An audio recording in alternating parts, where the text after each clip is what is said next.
से कहावत है, भूखो मेव सोवे भूखो फौजदार रोवे।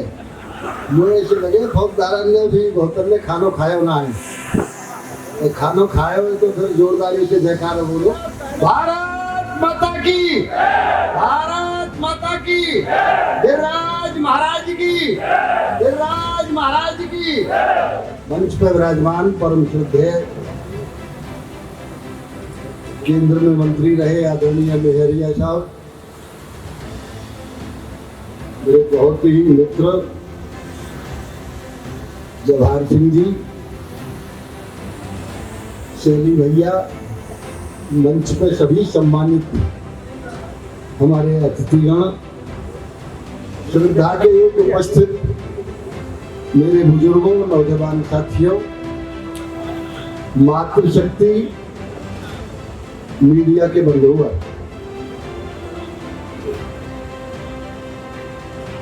बड़ी विषम परिस्थिति होती है जिनके साथ बचपन से मुझे खेलने का अवसर मिला हो, उन्हें श्रद्धांजलि देने के लिए जब खड़ा होना पड़े, आप स्वयं जानते हैं डॉक्टर दिगंबर सिंह के सभी भाई, जो ये चाचा ताऊ के सबकी ससुराल मेरे यहाँ है।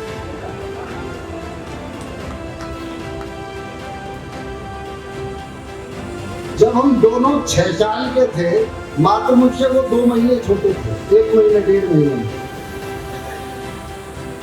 मैं 1.5 महीने पहले 72 का हो गया, वो आज 72 के होते।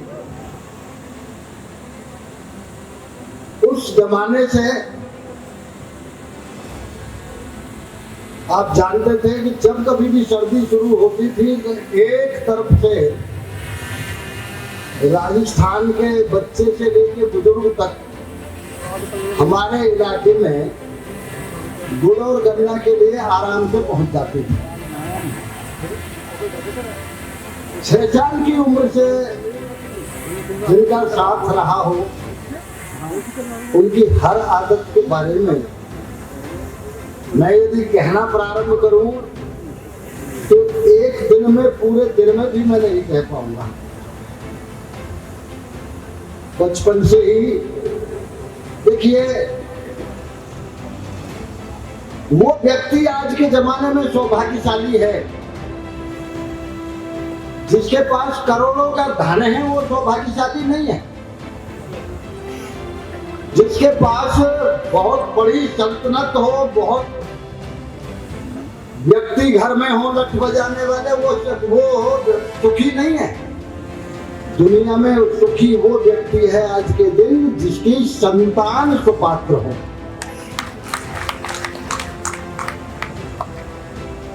डॉक्टर शैली के दादा जो दोनों थे, आदरणीय मोचा छिपी सिंह जी, मोचा जवाहर सिंह जी, उन दोनों के ऐसे पुण्य कर्म थे कि उनकी ऐसी सुपात्र औलाद हुई।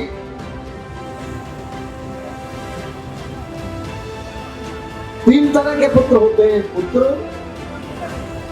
कुपात्र, सुपात्र। पुत्र तो वो है जो बुजुर्गों की जायदाद को और नाम को यथावत बनाए रखे। कुपात्र वो है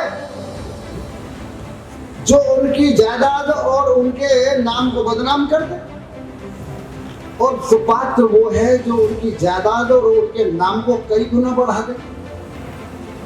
मैं यही कह सकता हूं कि मेरी पीढ़ी में, हमारी समस्त साथियों में डॉक्टर दिगंबर सिंह एक महान सुपुत्र के रूप में पैदा हुए,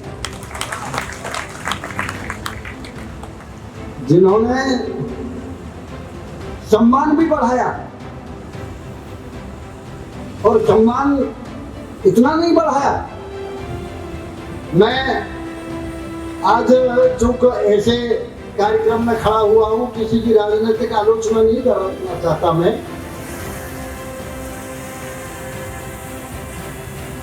राजस्थान वीरों की भूमि है। भरतपुर का नाम स्टेट का भारतीय संस्कृति की रक्षा में आज से 300-400 साल पहले, 100 साल पहले रहा है। लेकिन आजादी के बाद भरतपुर का नाम केवल 2 व्यक्तियों ने हिंदुस्तान में जनाया है, या तो राज बहादुर जी ने और या डॉक्टर दिगंबर सिंह।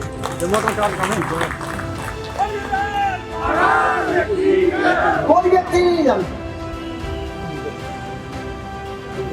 राजनीति में, प्रजातंत्र में कोई भी व्यक्ति या तो जयकारे लगते ही रहते हैं, कोई दिक्कत नहीं होती। लेकिन राजनीति में जहां महत्व मिलता हो, जहां राजनीति में स्थान मिलता हो, आदरणीय महिलाएं बैठे, मुझे भी आप सब लोग जानते हैं, मुझे जब से आशीर्वाद मिलना शुरू हुआ है 38 साल पहले से विधानसभा का मौका आप सब लोग आशीर्वाद से मुझे मिला है।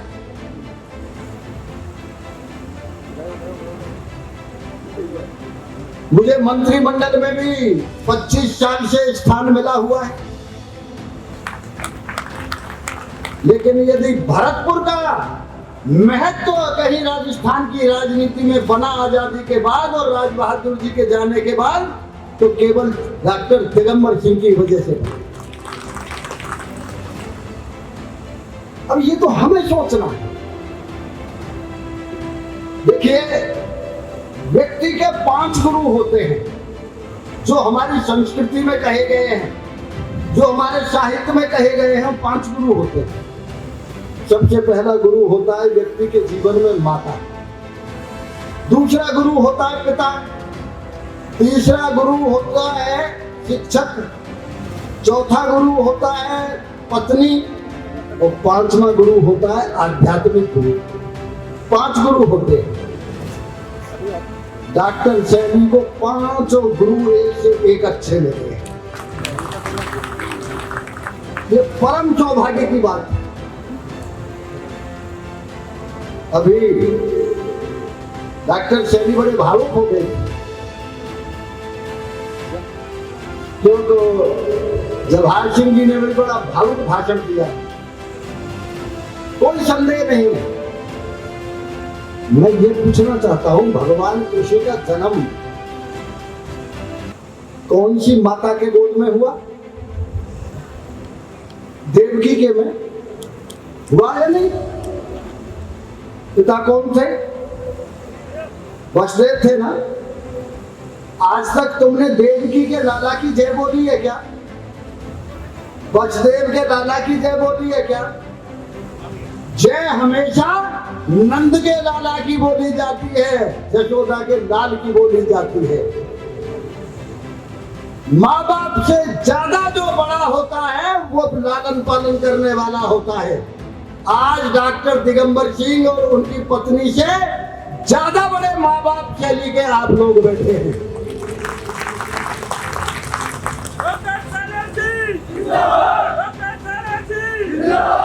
आज डॉक्टर शैली को जाना जाएगा आपकी वजह से। मैं इतना कहना चाहता हूं, केवल कुछ लोग ऐसे होते हैं 10-5 साल याद किए जाते हैं। यहाँ जो बैठे हैं शायद उन्हें राज बहादुर जी का पता भी नहीं होगा। राज बहादुर जी कौन थे? आधे से ज्यादा आदमियों को नहीं पता। लेकिन राज बहादुर जी ने 1-2 काम किए। उत्तर प्रदेश और राजस्थान के बॉर्डर पर एक इतना जबरदस्त उन्होंने नाला निकलवाया, बड़ी भारी बाढ़ आया करती थी। उन्होंने काम किया, इसलिए आज मुझे भी याद आ गए वो पिछले 40 साल बाद। कुछ लोग ऐसे होते हैं जो शताब्दियों में याद किए जाते हैं। आज महाराणा प्रताप को शताब्दियों में याद कर रहे हैं हम, शहीद आजम भगत सिंह को शताब्दियों में याद कर रहे हैं हम। कुछ लोग ऐसे होते हैं जो युगों में याद किए जाते हैं। राजा हरिश्चंद्र कब पैदा हुए थे? सतयुग में। और आज भी क्या कहा जाता है? सत्यवादी राजा हरिश्चंद्र कहा जाता है। नहीं, आज भी भगवान राम को त्रेता के बाद याद कर रहे हैं, भगवान कृष्ण को द्वापर के बाद याद कर रहे हैं। मैं ये कहना चाहता हूं, केवल डॉक्टर दिगंबर सिंह की यादगार को यदि आप स्थायी और चिरस्थायी बनाना चाहते हैं तो अपना पूरा आशीर्वाद डॉक्टर शैली को दो, तभी आपका सच्चा प्रेम होगा। यही सच्चे प्रेम की पहचान है। और देखिए, एक बात सुन लो मेरी, डॉक्टर लोहिया, मैं हाई स्कूल में पढ़ता था, उस कस्बे में कोटी कला में केवल एक ही धर्मशाला थी, तो जो कोई भी वीआईपी और अतिथि आके रुकता था वही रुकता था, वही हमारा हॉस्टल भी था। तो डॉक्टर लोहिया रुका करते थे वहां आके अकेले। सोशलिस्ट उन दिनों में होते भी नहीं थे लोग। डॉक्टर लोहिया कहा करते थे, मैंने उनसे कहा, बाबूजी आप तो फर्रुखाबाद के रहने वाले, फर्रुखाबाद से आप चुनाव लड़ते हो। उन्होंने कहा कि जब मैंने चुनाव शुरू किया तब केवल एक लाला मेरे साथ था, अमरनाथ जैसा होगा कोई, जो डॉक्टर लोहिया भी इनकी बिरादरी थे। देख रहे हो तुम, भारतीय जनता पार्टी के आने के बाद और मोदी जी के आने के बाद क्या कह रहे हैं हमारे अमरनाथ जी? पहले कहते थे बनियों की पार्टी है, अब तो हमारी पार्टी में अमरनाथ जैसे बनिया भी शेर हो गए। अब ये बनियों की पार्टी नहीं है, अब ये शेरों की पार्टी है।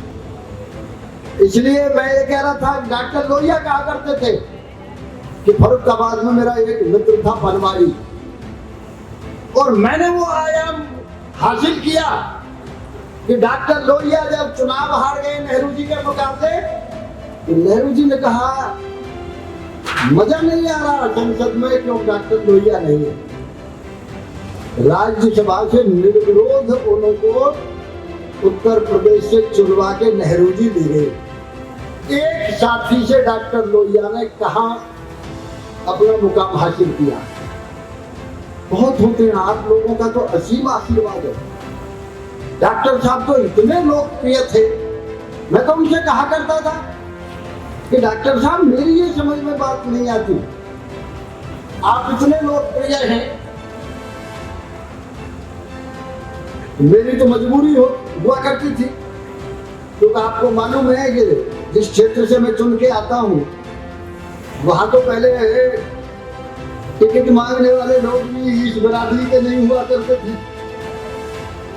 मैं तो उस क्षेत्र से चुन के आता हूँ, तो मैं उनसे कहा करता था कि डॉक्टर साहब आप लोगों को इतनी मेहनत करने के बाद, देखिए मैं उन्हें एक बात कह रहा हूं आपसे,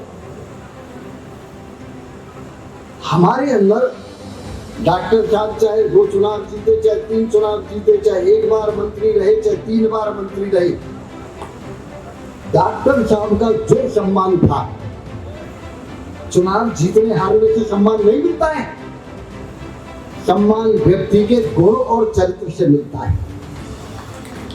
डॉक्टर साहब ने जो सम्मान प्राप्त किया, हमारी पीढ़ी के लोगों को, और मैं ऐसे बड़े फख्र के साथ कह सकता हूं, एक हमारे पीढ़ी के लोगों को डॉक्टर साहब जैसे ऐसे बहुत कम लोग हैं, चाहे वो जयपुर से लेकर चंडीगढ़ तक ढूंढते चले जाओ, मुश्किल से आपको 2-4 लोग हम ढूंढने से मिलेंगे नहीं, ऐसे लोग मिलते नहीं। इसलिए आप लोगों से मेरा अनुरोध है कि डॉक्टर साहब के यही यादगार को चिरस्थायी बनाने के लिए डॉक्टर शैली में वो सारे गुण हैं। आप लोग सोचते होंगे सारे गुण हैं तो भारतीय जनता पार्टी क्यों नहीं अपना महत्व देती। डॉक्टर साहब को बहुत मेहनत देती है भारतीय जनता पार्टी। भारतीय जनता पार्टी में जिलाध्यक्ष बनना कोई खेल नहीं होता। अरे एक बार आप जरा सा आशीर्वाद दे के देखिए, डॉक्टर साहब से भी ऊपर स्थान भारतीय जनता पार्टी तैयार बैठी है रहने के। एक बार आप कीजिए ना, चुनाव में तो मैं आऊंगा, जरूर आऊंगा, और आप लोगों से कहूंगा भी उस समय। डॉक्टर सैनी अकेले चुनाव थोड़ी करता है, और मैं तो आप लोगों से एक अनुरोध करना चाहता हूं, मैं चुनाव के बाद 2 महीने तक क्षेत्र में नहीं जाता हूं। 1-2 महीने क्षेत्र में नहीं जाता मैं चुनाव के बाद।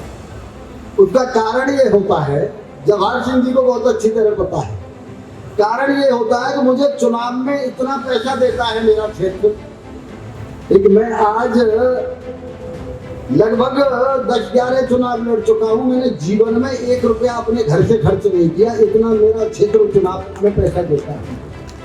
और चुनाव के बाद यदि मैं क्षेत्र में जाऊं तो मुझे करोड़ों रुपए मिल जाएगा, लेकिन इसलिए नहीं जाता कि फिर और ज्यादा पैसा मिलता है। आप सब लोगों को डॉक्टर सैनी बनना है। अब देर नहीं है, पार्लियामेंट्री बोर्ड की बैठक हो रही है, पता चले रात को ही टिकटों की घोषणा हो जाए। ये भारतीय जनता पार्टी है, आप देखते रह जाओगे, टिकटों की घोषणा होगी। चुनाव में बिल्कुल देर नहीं है।